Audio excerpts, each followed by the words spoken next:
Hello भाई, राम राम। मैं आपके बीच में सब्जेक्ट मैथ की ज्योमेट्री सेक्शन लेकर आया हूं, जो आने वाले एग्जामों में भारी भरकम से ये एग्जामों में आता है। मैथ का एक इंपॉर्टेंट टॉपिक होता है ज्योमेट्री, जिसको बोलते हैं हम ज्यामिति।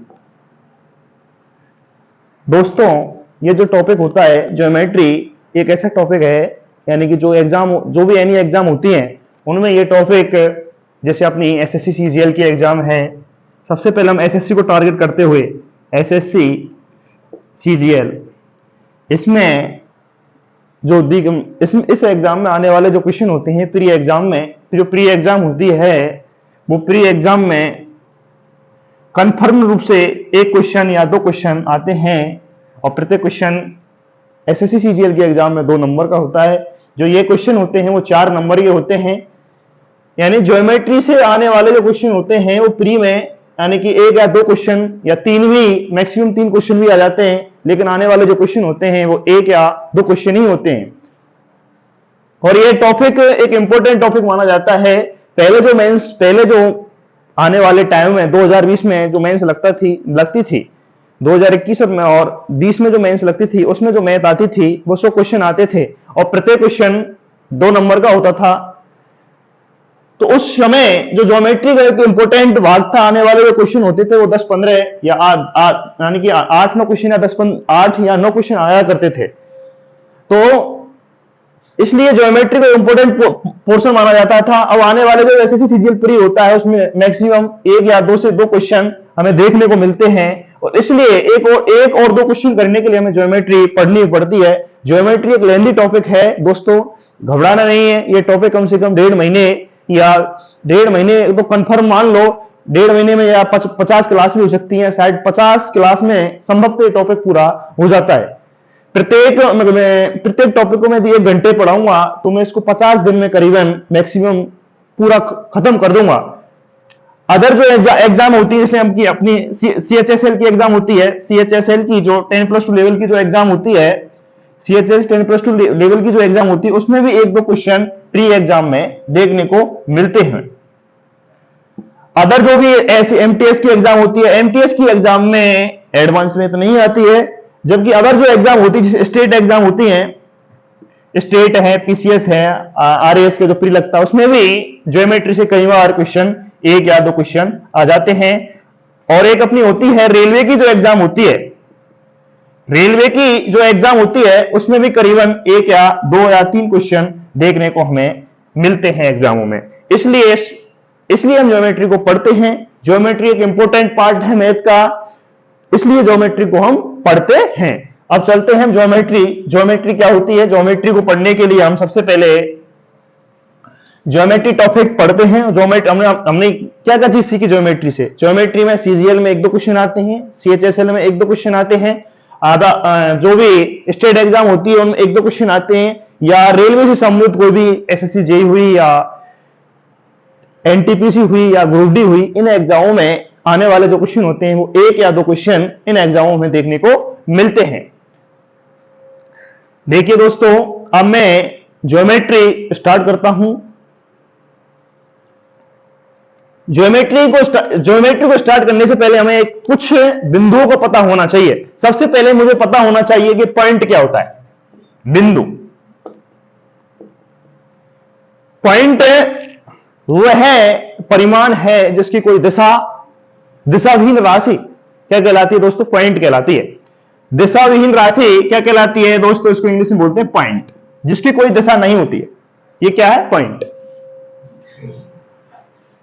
ये क्या हुआ? एक पॉइंट है। पॉइंट जब एक पॉइंट एक दिशा से यहां दिशा की ओर चलता है, तो ये किरण का रूप धारण कर लेता है। यानी किरण एक पॉइंट से दूसरे पॉइंट पर जाकर मिलती है, वो किरण होती है। और ये किरण का ही दूसरा नाम हमने दिया एक रेखा। क्या दिया? रेखा। दोस्तों, बिंदु पढ़ा हमने, एक पढ़ा किरण पढ़ी और एक पढ़ी हमने रेखा। अब आगे चलते हैं। सबसे पहले पॉइंट और बिंदु का पॉइंट और किरण का कोई महत्व नहीं है। ये छोटी क्लासों में, जैसे 5 क्लास है, 6 क्लास में, इसमें किरण का डिस्कशन दिया हुआ है। जबकि हम आने वाले कॉम्पिटिटिव जो एग्जाम होती हैं, आने वाली जो कॉम्पिटिटिव एग्जाम होती हैं, उनमें जो आने वाले क्वेश्चन होते हैं, वो क्वेश्चन क्या होते हैं? वो रेखा से होते हैं। रेखा क्या है? रेखा से सरल भाषा में बोल देते हैं रेखा, यानी कि अनंत जो पॉइंट और बिंदु होते हैं उनसे मिलकर बना हुआ एक खंड क्या कहलाता है? एक रेखा। रेखा कहलाती है दोस्तों। क्या कहलाती है? रेखा कहलाती है। रेखाओं के प्रकार भी होते हैं। रेखाएं कितने प्रकार की होती हैं, इनकी भी हमें जानकारी होना अति आवश्यक है। जैसे सबसे पहले हम पढ़ेंगे सरल रेखा। रेखाओं के प्रकार क्या होती हैं? रेखाओं के प्रकार हेडिंग डालेंगे सभी स्टूडेंट, रेखाओं के प्रकार। सभी स्टूडेंट से मैं अनुरोध करना चाहूंगा कि वो अपने नोटबुक में लिखें रेखाओं के प्रकार। रेखाओं के प्रकार, रेखाएं कई प्रकार की होती हैं। जैसे सबसे पहले होती है अपनी एक सरल रेखा। नंबर 2 होती है अपनी समांतर रेखा। नंबर 3 होती है अपनी क्षैतिज रेखा। नंबर 4 होती है अपनी प्रतिच्छेदी रेखा।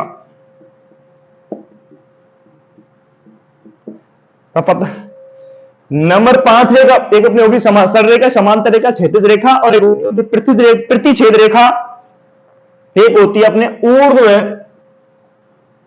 ऊर्ध्वाधर रेखा, इसको बोलते हैं वर्टिकल रेखा। पता नहीं, वर्टिकल रेखा, वर्टिकल लाइन।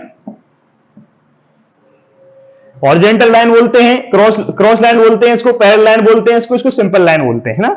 ये कुछ रेखाएं होती हैं। अब हमें ये स्टूडेंटों को पता हो तो नहीं होता है कि क्या क्या रेखा होती है। सरल रेखा हो गई, समांतर हो गई, एक हो गई, क्षैतिज रेखा हो गई, प्रतिच्छेद रेखा हो गई, ऊर्ध्वाधर रेखा हो गई। एक दोस्तों क्या होती है? संपाती रेखा। एक जो रेखा होती है वो क्या होती है? संपाती रेखा। कई स्टूडेंटों को तो पता भी नहीं होगा संपाती रेखा। कहीं मुझे हाथ खड़ा करके बताएंगे कि कितने स्टूडेंटों को पता नहीं है कि संपाती रेखाएं भी होती हैं। संपात नहीं सबने पढ़ा होगा, सरल रेखा सबने पढ़ा होगा, समांतर रेखा सबने पढ़ा होगा, क्षैतिज रेखा सबने पढ़ा होगा, प्रतिच्छेद रेखा सबने पढ़ा होगा, ऊर्ध्वाधर रेखा सबने पढ़ा होगा। लेकिन संपाती रेखा कई स्टूडेंटों ने नाम पहली बार सुना होगा। संपाती रेखाएं, अब हम प्रत्येक रेखा को हम एक डिस्क्राइब से पढ़ेंगे कि रेखाएं, सरल रेखा सर क्या होती है, समांतर रेखा क्या महत्व है। दोस्तों इन रेखाओं का इतना महत्व है ज्योमेट्री के अंदर, इन रेखाओं से ही आने वाला क्वेश्चन आसानी से सॉल्व होते हैं। इनका ज्ञान होना हमें अति आवश्यक है। कई स्टूडेंट कहेंगे सर रेखाओं का क्या महत्व है, रेखा में क्या है? कंप्यूटर एग्जाम में डायरेक्ट क्वेश्चन पूछ जाते हैं सरल रेखा क्या है, समांतर रेखा क्या है। नहीं दोस्तों, आगे जब मैं पढ़ाऊंगा तो आपको यह पता होना चाहिए कि कौन सी रेखा से समांतर है, ये कौन सी रेखा सरल रेखा है। तो इनका ज्ञान होना अति आवश्यक है। तब तक मैथ अच्छी नहीं हो सकती, तब तक हमें उनके सारे कॉन्सेप्ट पता नहीं हो, तब तक हम मैथ को अच्छी तरह से सही नहीं कर सकते। इसलिए हमें, हालांकि ये टॉपिक आपको ऐसा लग रहा होगा सर ने कि आज तो हमारी क्लास बहुत बेकार खराब हो गई है, लेकिन आने वाले टॉपिक होंगे वो दोस्तों आपके बीच में बहुत अच्छे लेवल पर होंगे। तो अब पढ़ते हैं हम, अब चलते हैं हम टॉपिक की ओर। अब पढ़ते हुए हैं हम सरल रेखा। सरल रेखा एक सीधी रेखा, इसको बोलते हैं सीधी रेखा। जैसे ये क्या है? सरल रेखा। सभी स्टूडेंट सरल रेखा लिख लेंगे, और सरल रेखा लिखने के बाद यहां लिख लेंगे ऐसे लाइन खींच के एक सरल रेखा। ये दोस्तों क्या हो गई? सरल रेखा हो गई। अब पर चलते हैं हम सेकंड जो होती है अपनी समांतर रेखा। क्या होती है दोस्तों? समांतर रेखा। समांतर का मतलब दो रेखाएं, दो सरल रेखाएं जब एक दूसरे के, इसका नाम मैंने एबी क्या आया? एबी रेखाखंड है, और ये क्या है? एक सरल रेखा है। मैंने एबी और सीडी क्या है? दोनों समांतर रेखाएं। तो मैं इसको लिख सकता हूं एबी समांतर सीडी।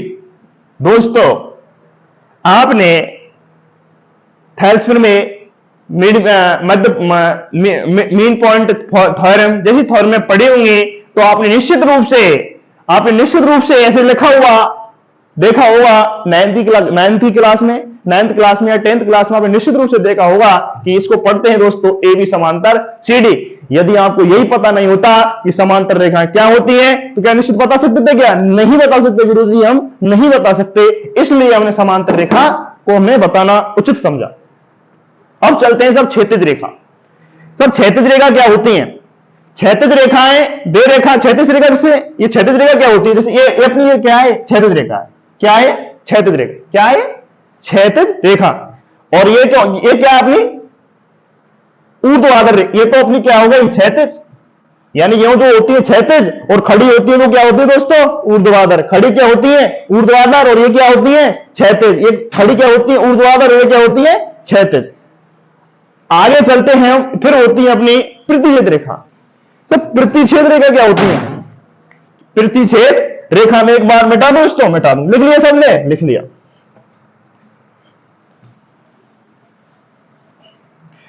अब पढ़ते हैं हम प्रतिच्छेद रेखा। प्रतिच्छेद रेखाएं, दो रेखाएं जब किसी पॉइंट पर क्रॉस करती हैं, या जब दो रेखाएं किसी बिंदु पर क्रॉस करती हैं, वे रेखाएं प्रतिच्छेद रेखाएं कहलाती हैं। क्या कहलाती हैं? जैसे ये रेखा क्या है? प्रतिच्छेद। ये क्या बिंदु है इसका? प्रतिच्छेद बिंदु हो गया। जैसे ए बी और सी डी, सी और डी, तो ये क्या हो गया? इसका प्रतिच्छेद बिंदु हो गया। इसको क्या बोलते हैं दोस्तों? प्रतिच्छेद बिंदु। इसको बोलते हैं हम प्रतिच्छेद बिंदु। तो ये क्या हो गई? प्रतिच्छेद रेखा हो गई। अब आने वाली एक इंपोर्टेंट रेखा होती है संपाती रेखा। इंपोर्टेंट एक रेखा होती है संपाती रेखा। क्या होती है दोस्तों? एक संपाती रेखा। संपाती, अरे बहुत स्टूडेंटों को नहीं पता। संपाती का मतलब होता है रेखा के ऊपर रेखा, रेखा के ऊपर रेखा, रेखा के ऊपर रेखा। ये क्या होती है दोस्तों? संपाती। समझ में आया कि नहीं आया? अरे दोस्तों, जैसे मैंने ये लिया, ये क्या है? अपना डस्टर है।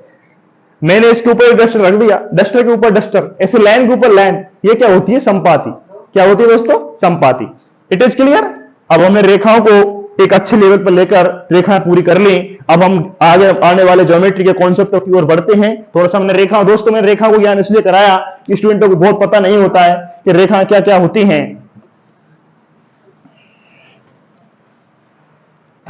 अब चलते हैं हम, जब किन्हीं दो समांतर रेखाएं, थोड़ा सा मैं कोनों के बारे में भी थोड़ी सी डिस्क्रिप्शन बता देता हूं कि मैं क्लासों के लेवल लेके चलूंगा। यानी कि किन्हीं दो समांतर रेखाओं के मध्य बने कोण। किन्हीं दो समांतर रेखाओं के मध्य बने कोण। अरे यार गुरुजी यूं बोल रहे हूं, आजकल का डिजिटल जमाना है, आज का जो टाइम है वो डिजिटल है। मैं एक बोर्ड को यूज कर रहा हूं, ऐसा लग रहा हूं गुरुजी क्या लिख रहे हैं यार। दोस्तों मैं इसलिए लिख रहा हूं क्योंकि ये लग रहा होगा आपको ऐसा कि सब कुछ समझ में नहीं आ रहा, लेकिन मैं जो बोल रहा हूं वो प्रत्येक स्टूडेंट के, मैं निश्चित है, मैं मुझे इस चीज का कॉन्फिडेंस है कि जो मैं जो बोल रहा हूं वो सबके दिल में, सबके माइंड में अच्छी तरह से आवाज, मेरी आवाज एक ऐसी आवाज है, गर्व नहीं है, बड़ाई नहीं कर रहा मैं, ऐसी आवाज है कि सबकी समझ में आएगी। लेकिन थोड़ा सा मैं जल्दी में पढ़ा रहा हूं, इसलिए आपको ऐसा लग रहा होगा कि क्लियरिटी में नहीं दिख रहा है, लेकिन सबको पता है किन्हीं दो समांतर रेखाओं के मध्य में बने कोणों के बारे में हम अध्ययन करेंगे। जो कैसे एक अपनी एक समांतर रेखा हो गई,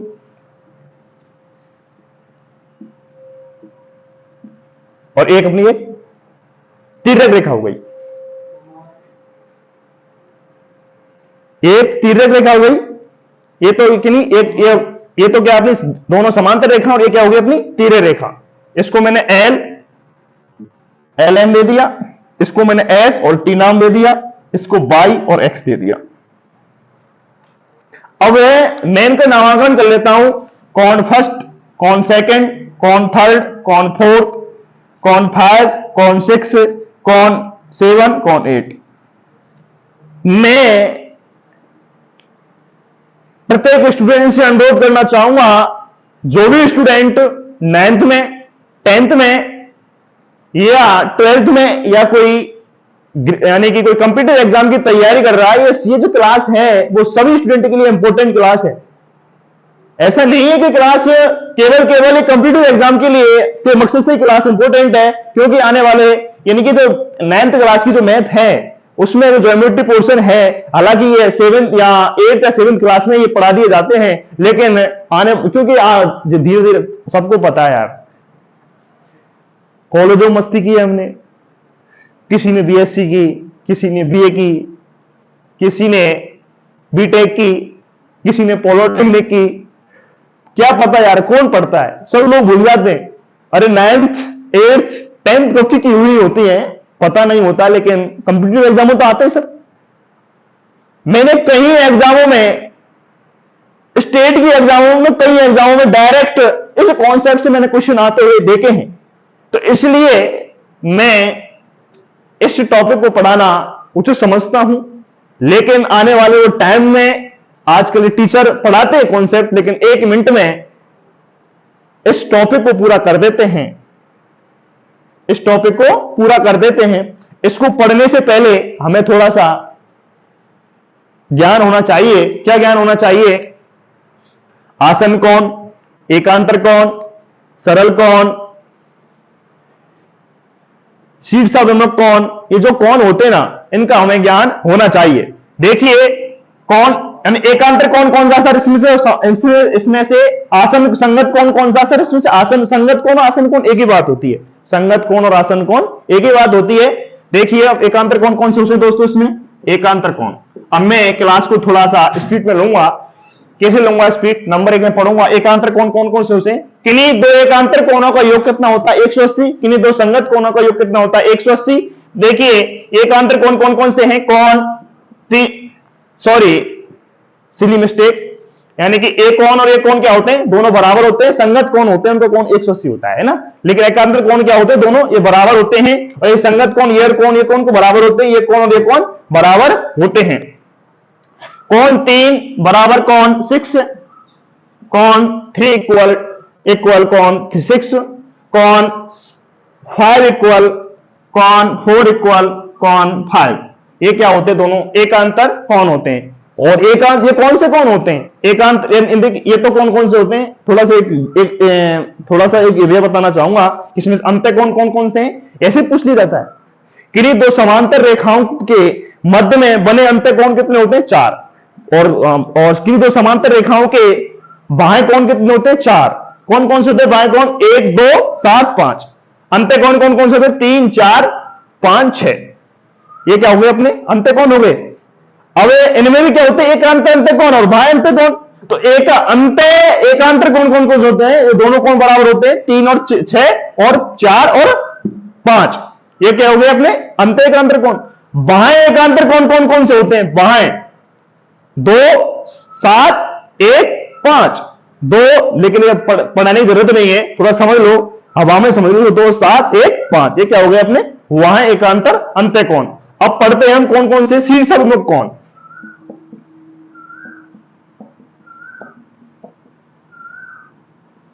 शीर्षाभिमुख कोण, शीर्षाभिमुख कोण कौन कौन से होते हैं?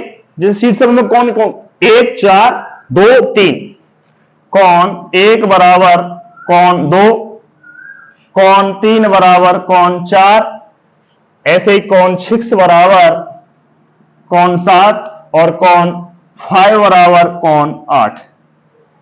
कितने हुए? ये हो गए, सबको पता पर लग गया शीर्षाभिमुख कोण कौन से? 1 2 3 4 6 7 5 8। ये क्या होते हैं? शीर्षाभिमुख कोण। अब आते हैं संगत कोण। कैसे आते हैं? संगत कोण। ये दोनों कोण संगत कोण क्या होते हैं? बराबर होते हैं। ये कोण और ये कोण संगत कोण। अब पढ़ते हैं हम क्या? संगत कोण।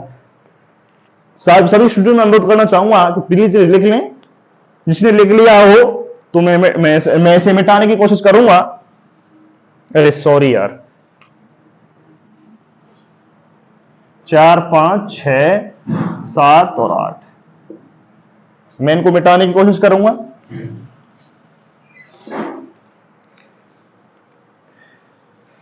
जैसे संगत कोण, थोड़ा सा एक बार सभी लोग देख लेंगे इधर। संगत कोण, संगत कोण कौन कौन से? 1 5 2 6 3 7 4 8। कोण 1 बराबर कोण 5,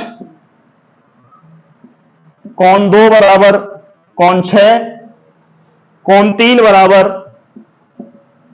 कौन 3 बराबर कौन कितना होता है 7, और कौन 4 बराबर कौन 8। ये क्या होते हैं? अपने संगत कौन होते हैं। It is clear? ये आपको सबको पता लग गया कि दो समांतर रेखाओं के मध्य में बने हुए कौन क्या होते हैं? संगत कौन। एक कौन यानी एक बराबर 5, 2 बराबर 6 और 3 बराबर 7 और 4 बराबर 8, ये क्या हो गए? संगत कौन। अब इन पर आधारित हम क्या करते हैं? सवाल क्या करते हैं? क्वेश्चन करते हैं। क्या करते हैं? क्वेश्चन।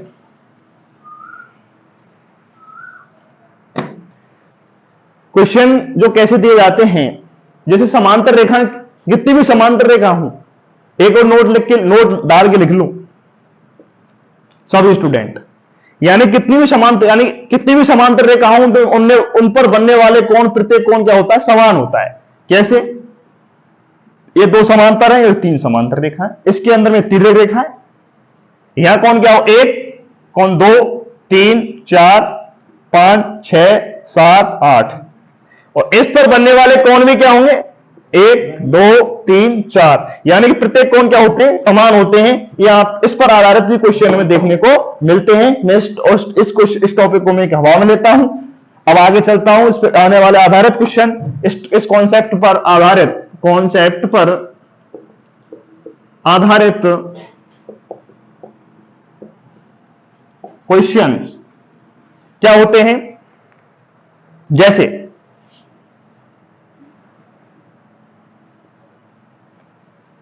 ये L है, LM और ST। मैंने यहां कौन दिया? मैंने यहां X दिया, यहां Y दिया, मैंने यहां X मान ले लिया, यहां पर मैंने 60 डिग्री मान रख लिया, यहां पर मैंने 120 रख लिया। अब मैं पूछूंगा आपसे X और Y के मान क्या होंगे? इट इज नॉर्मल क्वेश्चन ले रहा हूं, बिल्कुल। X Y के मान क्या है?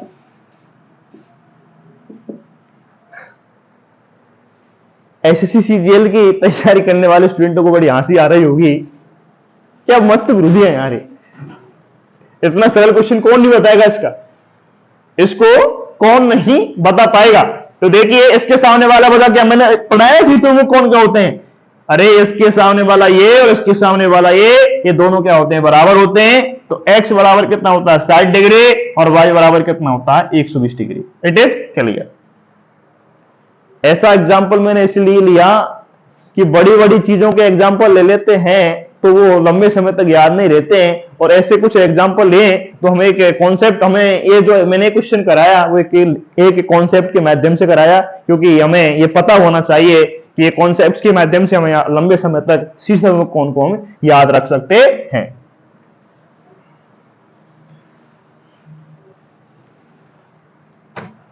अब हम चलते हैं किन्हीं 2 समांतर रेखाएं, एक कॉन्सेप्ट की ओर चलते हैं हम।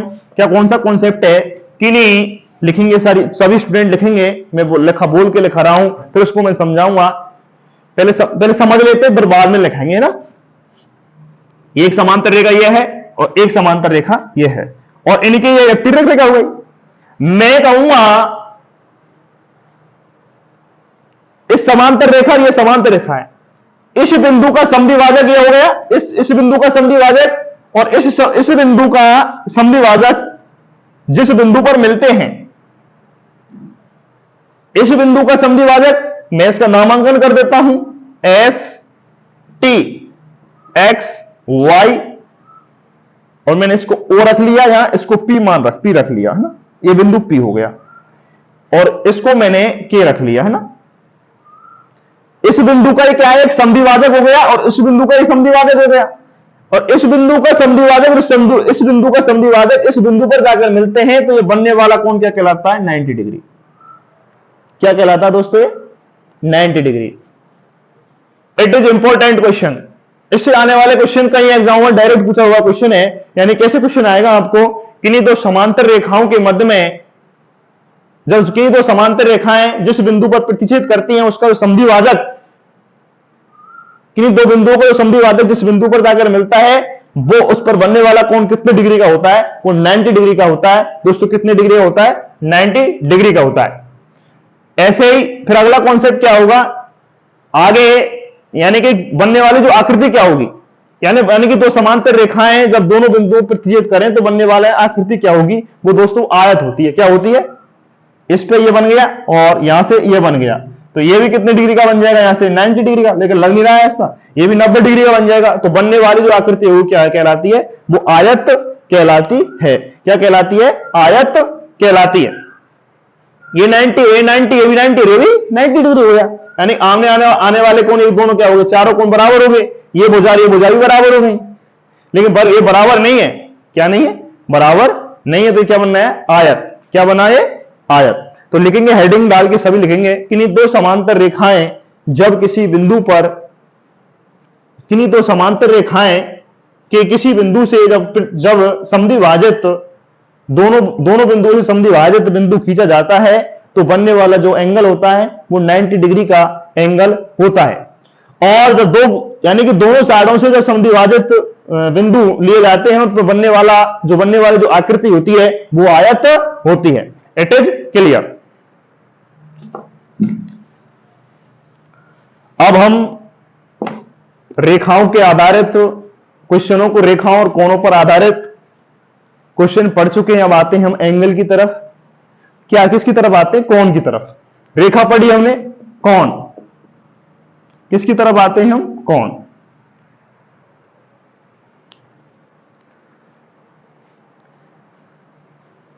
कौन कौन कौन से होंगे साहब, ये भी हमें पता होना चाहिए। कौन कौन कौन से होते हैं?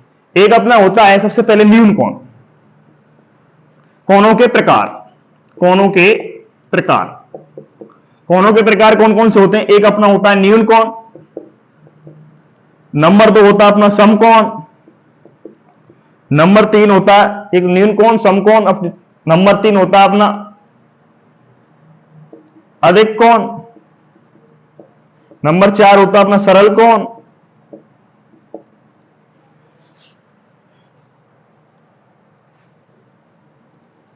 समकोण, सरल कोण, अधिक कोण।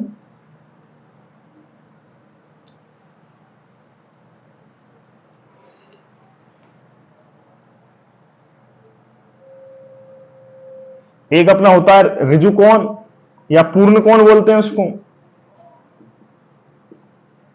एक अपना होता है धृत कोण। थोड़ा मैंने सिर्फ ये क्रम में नहीं है थोड़े से, है ना, तो ये समझ लेंगे हम, कोई दिक्कत नहीं। क्रम से क्रम क्या करेगा इसमें, कोई दिक्कत नहीं है, पढ़ना ही है बस। न्यून कोण किसे कहते हैं? वह कोण जो 90 डिग्री से कम का कोण हो। न्यून कोण वह कोण होता है जो 90 डिग्री से कम का कोण होता है, वह न्यून कोण कहलाता है। और समकोण किसे कहते हैं? वह कोण जो 90 डिग्री का होता है। 90 डिग्री का एंगल क्या कहलाता है? क्या कहलाता है? समकोण कहलाता है। अधिक कोण किसे कहते हैं? जो 90 से अधिक हो। 90 से अधिक कोण को क्या कहते हैं? अधिक कोण कहते हैं। जो 180 डिग्री का हो सरल कोण कहलाता है। पूर्ण कोण क्या कहलाता है? 360 डिग्री का। वृत्त कोण क्या कहलाता है? 270 डिग्री का कोण। It is clear. सबके दोबारा से सभी स्टूडेंट सुनेंगे। न्यून कोण किसे कहते हैं सर? 90 डिग्री से कम के कोण को न्यून कोण कहते हैं सर। समकोण किसे कहते हैं सर? 90 डिग्री के एंगल को हम क्या कहते हैं? समकोण कहते हैं सर। अधिक कोण किसे कहते हैं सर? 90 से कम के कोण को अधिक कोण कहते हैं सर। सरल कोण किसे कहते हैं सर? 180 के डिग्री के एंगल को हम सरल कोण कहते हैं। पूर्ण कोण किसे कहते हैं सर? 360 डिग्री के एंगल को पूर्ण कोण कहते हैं। वृत्त कोण किसे कहते हैं सर? हम 270 के डिग्री के एंगल को हम वृत्त कोण कहते हैं। It is clear. अब हम आगे चलते हैं। ये क्या हो गए? अपने कोणों के प्रकार हो गए।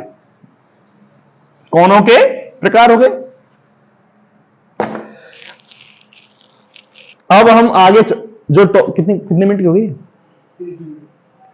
आगे फिर हम आगे एक टॉपिक लेकर और फिर चलते हैं।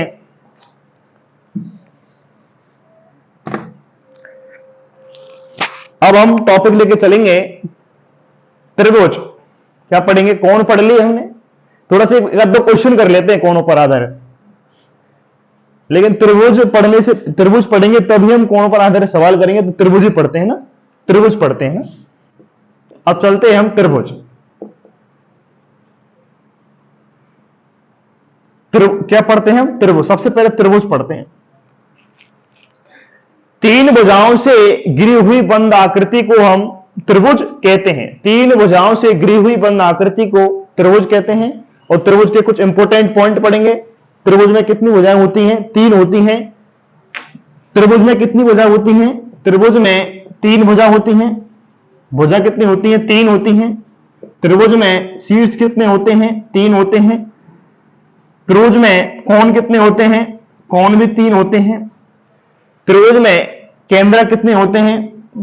केंद्रक 1 होता है। त्रिभुज में अंत्य केंद्रक कितने होते हैं? 1 होता है। त्रिभुज में बाह्य केंद्र कितना होता है? 1 होता है। भुजाएं 3, शीर्ष 3, कोण 3, केंद्र 1, अंत्य केंद्र 1, बाह्य केंद्र 1, लंब केंद्र। त्रिभुज में एक लंब केंद्र भी होता है। लंब केंद्र भी क्या होता है? 1 होता है। त्रिभुज में 3 क्या होती है? मीडियन, माध्यिका। त्रिभुज में 3 क्या होती है? मीडियन होती है। हाँ, करीबन सारे टॉपिक्स त्रिभुज के हमें इन चीजों को ही हम त्रिभुज में पढ़ेंगे। त्रिभुज में 3 भुजाएं होती हैं, 3 शीर्ष होते हैं, 3 कोण होते हैं, एक केंद्रक होता है, एक अंत्य केंद्र होता है, एक बाह्य केंद्र होता है, एक लंब केंद्र होता है और 3 माध्यिकाएं होती हैं।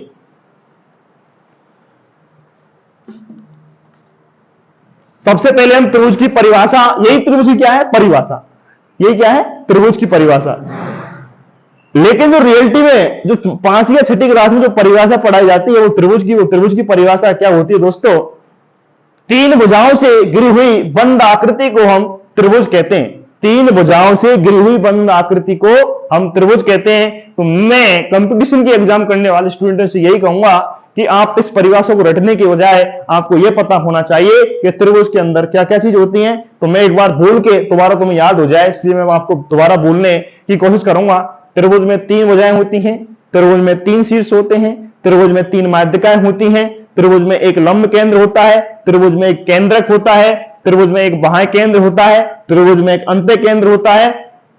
It is clear? और 3 कोण होते हैं। अब पढ़ेंगे हम, क्या पढ़ने को जा रहे हैं हम कि त्रिभुज के प्रकार। त्रिभुज के प्रकार, त्रिभुज भुजाओं पर आधारित त्रिभुज, कोणों पर आधारित त्रिभुज। त्रिभुज के 2 प्रकार होते हैं। त्रिभुज के 2 प्रकार कैसे? भुजाओं पर आधारित त्रिभुज और कोणों पर आधारित त्रिभुज।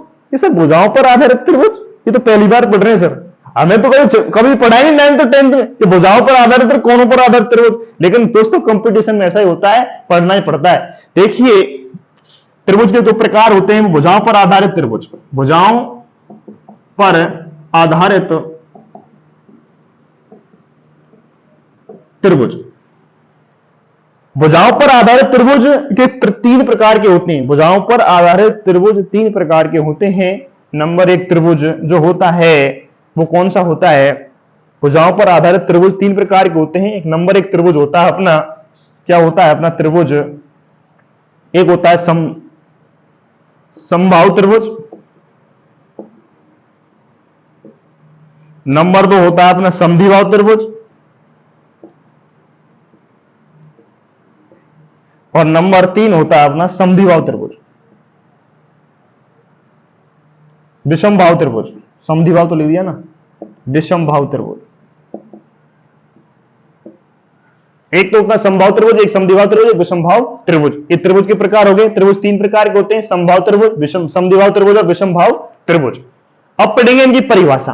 क्या पढ़ेंगे? परिभाषा। कैसे पढ़ेंगे? समबाहु त्रिभुज कैसे सीखे साहब, समद्विबाहु त्रिभुज कैसे सीखे साहब, और विषमबाहु त्रिभुज कैसे सीखे साहब? देखिए, समबाहु त्रिभुज वह त्रिभुज जिसमें तीनों भुजाएं समान होती हैं, वह क्या कहलाता है? समबाहु त्रिभुज कहलाता है। क्या कहलाता है? समबाहु त्रिभुज। लेकिन भुजाओं पर आधारित भुजाओं के अनुसार ही परिभाषा दूंगा मैं। अब पढ़ेंगे हम समद्विबाहु त्रिभुज। वह त्रिभुज जिसके 2 भुजाएं बराबर हों तो वह त्रिभुज समद्विबाहु त्रिभुज कहलाता है। अगला पढ़ेंगे हम विषमबाहु त्रिभुज। वह त्रिभुज जिसकी तीनों भुजाएं अलग अलग हों अर्थात भिन्न भिन्न हो, वह विषमबाहु त्रिभुज कहलाता है। ये क्या हुआ अपना? भुजाओं पर आधारित त्रिभुजों के प्रकार। क्या मैं जल्दी तो नहीं पढ़ा रहा कहीं? मुझे लाइक करके बताएंगे सभी स्टूडेंट कि मैं जल्दी तो नहीं पढ़ा रहा आपको? नहीं सर, सही चल रही है। सही है तो ठीक है, चलिए। अब पढ़ेंगे हम कोणों पर आधारित त्रिभुज।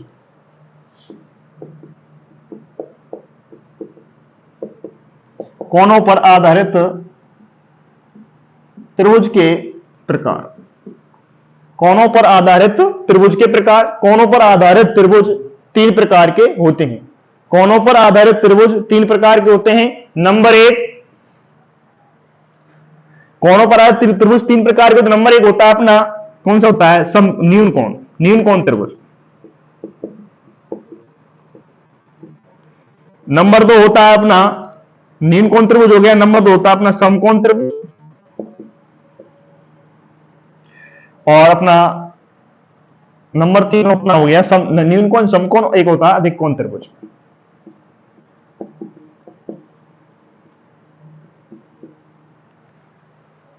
अब थोड़ा सा इनको पढ़ लेंगे हम। न्यून कोण कौन सा हुआ साहब, समकोण त्रिभुज कैसा हुआ साहब, अधिक कोण त्रिभुज किसे हुए साहब, सवाई माधोपुर की भाषा में किसे हुए साहब, करौली की भाषा में साहब न्यून कोण त्रिभुज कैसे हुए, न्यून कोण त्रिभुज कैसे हुए, जोधपुर की भाषा में अरे न्यून कोण त्रिभुज हुए किसे, हमें कौन पता, हमें कौन पता, छोरान की आवाज यही आवे। तो देखिए न्यून कोण त्रिभुज वह त्रिभुज जिसमें सारे कोण 90 से कम के हों, वह त्रिभुज क्या कहलाता है, न्यून कोण त्रिभुज। जैसे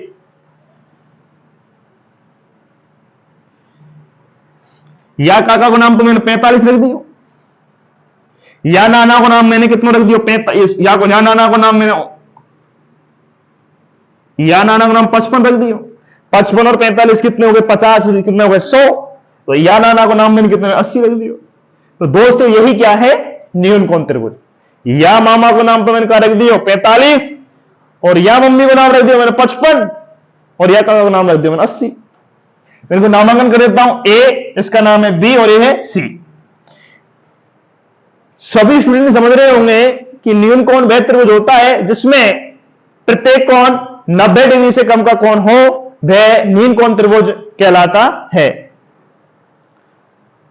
इट इज क्लियर, सारे स्टूडेंट समझ रहे होंगे न्यून कोण त्रिभुज। मैं आगे चलता हूं, अब चलता हूं समकोण त्रिभुज की ओर। समकोण त्रिभुज, अरे सब जो लोग जानते होंगे कि समकोण त्रिभुज कैसे के में साल, समकोण त्रिभुज वासे के में साल, जहां में एक कोण 90 डिग्री को होवे और दो कोण अन्य कोण होंगे वे न्यून कोण होंगे साहब, याद के साहब समकोण त्रिभुज। अरे गजब गजब गजब भैया। अब चलते हैं हम समकोण त्रिभुज की ओर। समकोण त्रिभुज न्यून कोण त्रिभुज सबने लिख लिया होगा। देखिए मैंने थोड़ा सा सवाई माधोपुर की लैंग्वेज में बताया कि समकोण त्रिभुज की परिभाषा, लेकिन जो रियलिटी में जो पढ़ाने का जो माध्यम होता है उसके अनुसार हम जो पढ़ेंगे वो समकोण त्रिभुज की जो परिभाषा क्या होती है। देखिए समकोण त्रिभुज की जो परिभाषा होती है वो क्या होती है, वह त्रिभुज जिसमें एक कोण 90 डिग्री का हो अर्थात दो न्यून कोण हो, वह त्रिभुज समकोण त्रिभुज कहलाता है। समकोण त्रिभुज में ही पाइथागोरस प्रमेय होती है, इसका हम आगे विश्लेषण करेंगे। थोड़ा मैंने बताया है पाइथागोरस प्रमेय के बारे में, आगे हम बताएंगे आपको। देखिए समकोण त्रिभुज पढ़ रहे हैं, समकोण त्रिभुज ये कौन हो गया सब, ये तो क्या हो गया अपना 90 डिग्री, ये सब समझ रहे ना, ये जो चिन्ह होता है 90 डिग्री का होता है, ए बी और सी। जैसे मैंने इसका नाम इसका रख दिया 35 डिग्री का एंगल, मैंने इसका रख दिया 30 और ये हो गया 60। तो ये क्या हो गया अपना, ये तो क्या 30 न्यून कोण है, ये 60 भी न्यून कोण है, ये क्या है समकोण, समकोण है ना, तो ये 90 डिग्री का है। तो ये हो गया, ये क्या हो गया समकोण त्रिभुज, ये क्या हो गया समकोण त्रिभुज। अब आगे चलते हैं अधिक कोण त्रिभुज। अधिक कोण त्रिभुज क्या होता है साहब, वह त्रिभुज जहां में एक कोण 90 से अधिक हो गए, जहां में एक कोण 90 से अधिक हो गए, वहां से क्या साहब अधिक कोण त्रिभुज। सही बात, सही है बात। देखिए मैं किताबी माध्यम से परिभाषा बताने जाऊंगा।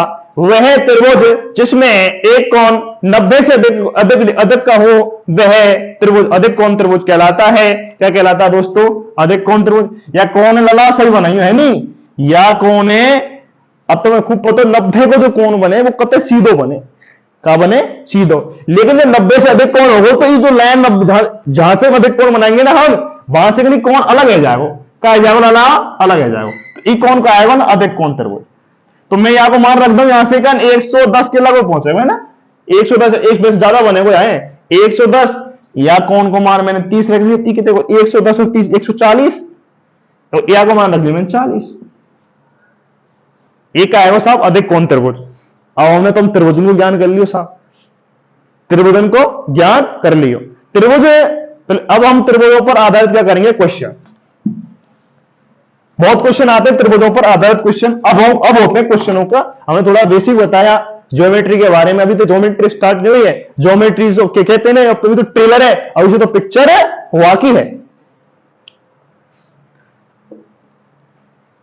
एक इंपॉर्टेंट सबको पता होगा, एक इंपॉर्टेंट चीज सबको पता होगा कि त्रिभुज के तीनों कोणों का योगफल 180 डिग्री होता है। त्रिभुज लिख लेंगे, नहीं जिसको पता नहीं है तो मैं ये बताना चाहूंगा, त्रिभुज के तीनों कोणों का योगफल कितना होता है, 180 डिग्री होता है। अब हम त्रिभुजों पर आधारित क्वेश्चन पढ़ेंगे। जैसे त्रिभुजों पर आधारित क्वेश्चन सवाल जो आते हैं वो कैसे आते हैं, जैसे ये त्रिभुज है, ये त्रिभुज है, और यहां से ये त्रिभुज दे दिया, और यहां से ये क्या हो गया, सही हो गया। मैं पूछूंगा y का मान, तो मुझे यहां दे दिया 30, ये 90 डिग्री हो दिया, और ये 60 दे दिया। अब मैं पूछूंगा y का मान क्या है। ये क्वेश्चन 6ठी, 7वीं, 8वीं क्लास में छोटी छोटी एग्जामों में ये क्वेश्चन आते हैं, ए बी और सी, ए बी सी।